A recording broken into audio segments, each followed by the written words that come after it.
ഇന്നത്തെ ഈ വീഡിയോ ഞാൻ ഭയങ്കര ഹാപ്പി ആയിട്ടാട്ടോ ചെയ്യുന്നത്. കാരണം നമ്മുടെ ഹെയർ കെയർ സീരീസിൽ ഇട്ട പാക്കുകളൊക്കെ ഞാൻ അപ്ലൈ ചെയ്യുന്നുണ്ടായിരുന്നു. പുതിയ പാക്കുകളൊന്നും വരാത്തത് അത് തന്നെ കണ്ടിന്യൂസ് ആയിട്ട് ഞാൻ അപ്ലൈ ചെയ്യുന്നുണ്ടായിരുന്നു, മാറി മാറി.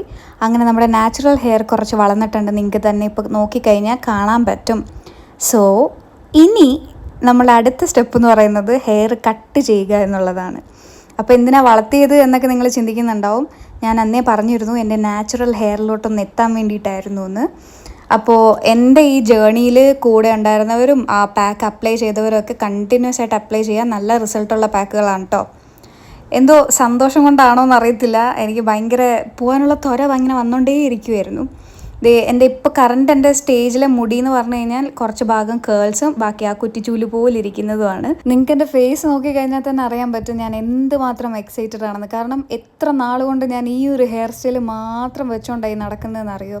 അപ്പം ഇന്ന് അതിനൊക്കെ ഒരു എന്താ പറയുക റിലീഫ് എന്നുള്ള രീതിയിൽ ഞാൻ എൻ്റെ ഹെയർ കട്ട് ചെയ്യുകയാണ്. അങ്ങനെ ഫൈനലി ഞാൻ കുറേ നാളിന് ശേഷം എൻ്റെ ഹെയർ ഷോർട്ട് ലെയേഴ്സാണ് കട്ട് ചെയ്തേക്കുന്നത്. ഈ ഒരു ഹെയർ സ്റ്റൈൽ ഞാൻ റെഫറൻസ് കൊടുത്തപ്പോൾ തന്നെ ആ ചേട്ടൻ നന്നായിട്ട് എനിക്ക് ചെയ്തു തന്നിട്ടുണ്ടായിരുന്നു കേട്ടോ. എനിക്ക് ഭയങ്കരമായിട്ട് ഇഷ്ടപ്പെട്ടു. ഇപ്പോൾ ഈ ഹെയർ സെറ്റ് ചെയ്ത് വെച്ചേക്കുന്നതുകൊണ്ടാണ് ഇങ്ങനെ കുറച്ച് ഭംഗിക്കൊക്കെ ഇരിക്കുന്നത്. എക്സ്ട്രീം കേൾസാണ്, അത് വൈകാതെ വന്നോളുമല്ലോ. Anyways I am so happy.